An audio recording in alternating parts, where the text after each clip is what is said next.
Hi, I'm Kennedy Call. And I'm Sadie Bowen. And we are going to be discussing A Search for Common Ground by Frederick M. Hess and Pedro A. Noguera.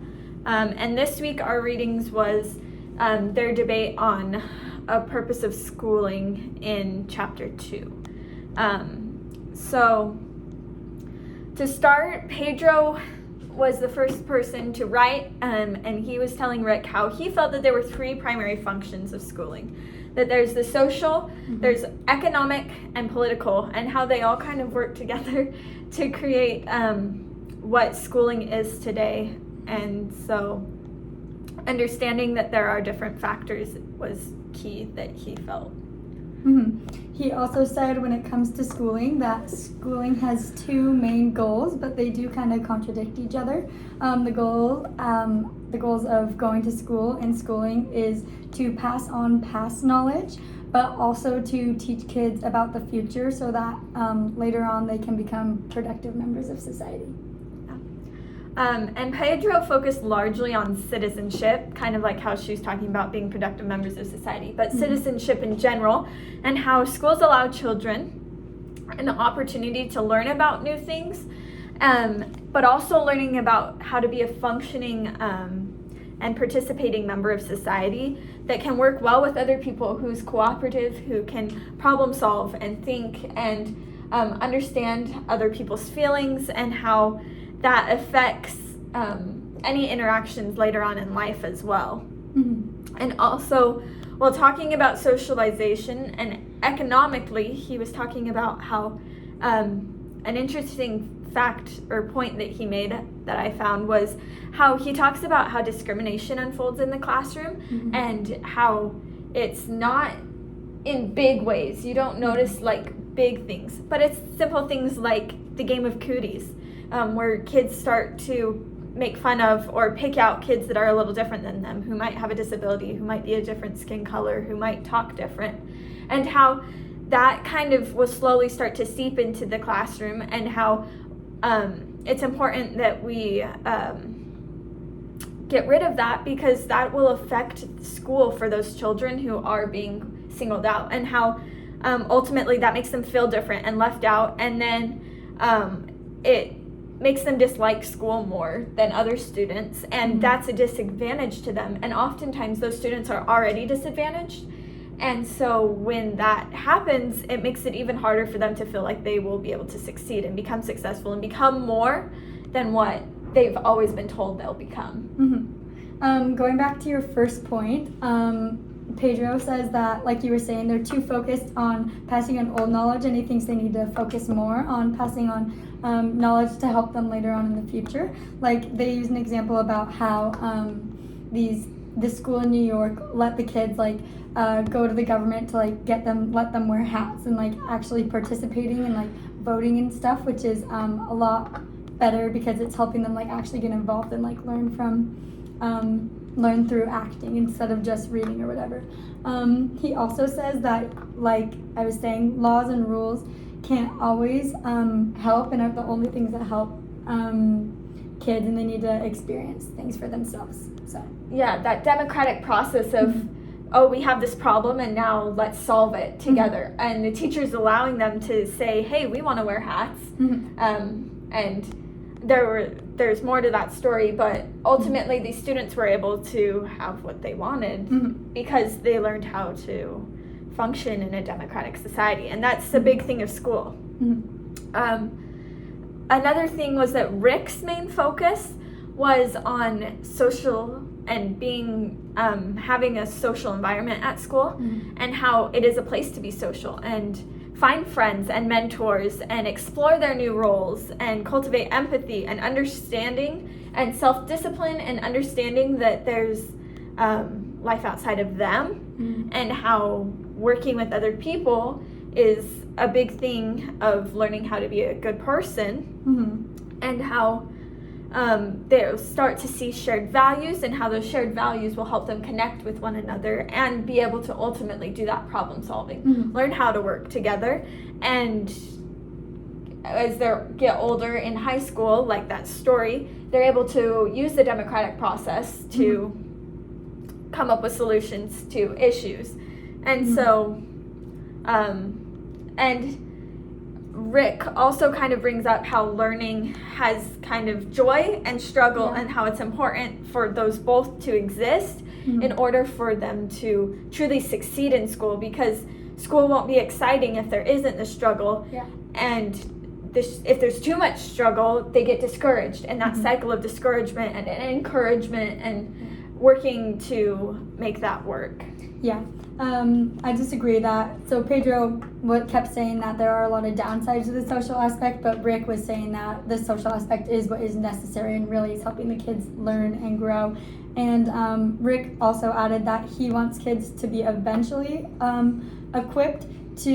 he wants them to be equipped to eventually create new knowledge, and it isn't right now that they need to know everything for the future, but we just need to equip them enough so that they're able to later on participate in society. How that's all necessary, and the socialness. So next we're going to talk about the praxis. We each have some ways that we think we can become better educators from this reading. So in my classroom as an educator, I want to be able to find ways to avoid that discrimination that was talked about, those cootie games, and realizing, oh, hey, they're starting to play this game.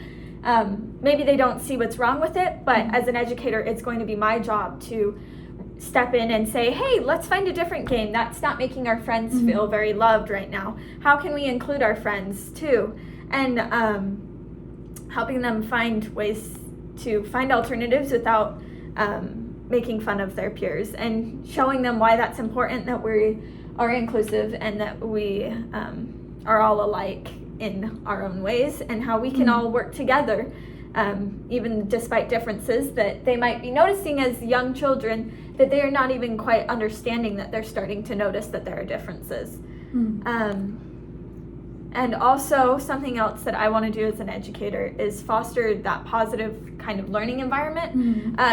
I guess it does come with that whole thing of trying to make all the students feel like they're included in the classroom, but specifically as an educator, I want to help them feel excited to come into the classroom, and how we talked about that joy and struggle, that encouragement and discouragement, and how as an educator, that's my job to help them see that school can be exciting and that learning is a good thing. And so creating that safe place where they feel comfortable to be a little more vulnerable to maybe mess up, but then saying, it's okay, we made that mistake, now let's learn from that mistake. And so that idea as being an educator is to help build a personal relationship with my students so that they trust me enough to allow themselves to make those mistakes and be okay to fix those mistakes with me. Okay. I think that in order for me to become a better educator, I need to really focus on both the social and educational aspects in the classroom, because like you were saying and the book was saying, it is so important for kids to get the learning that they need from like paper and schoolwork and everything, but they also really need that social aspect, and that's how they learn a lot, through interacting with one another and with me as the teacher and everything. And I need to make sure I really put an emphasis on both the academic and social aspects of their learning and growth. Let's see. I also think that it's super important to teach kids about the past and future as an educator.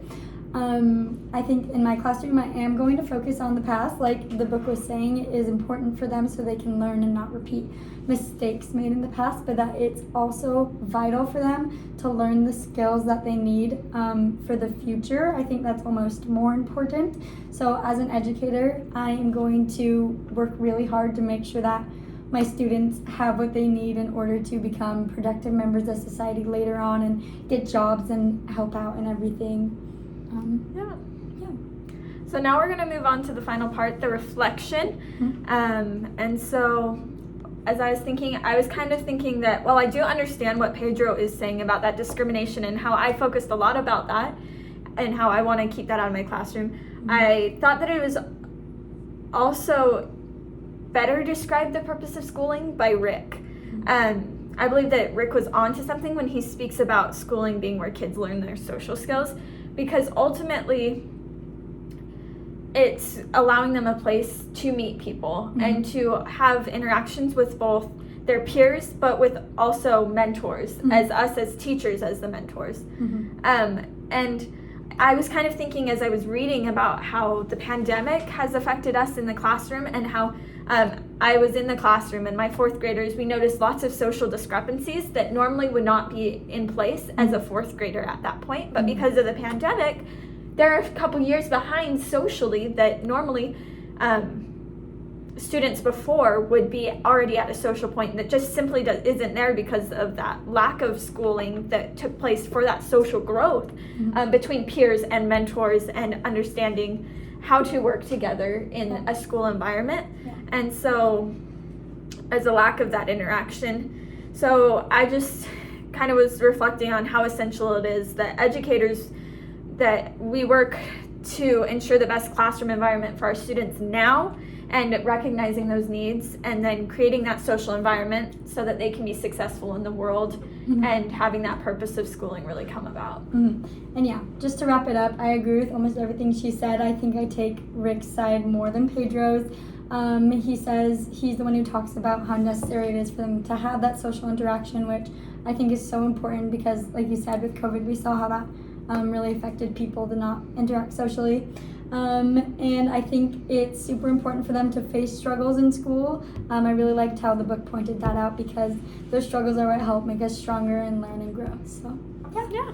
Thank you.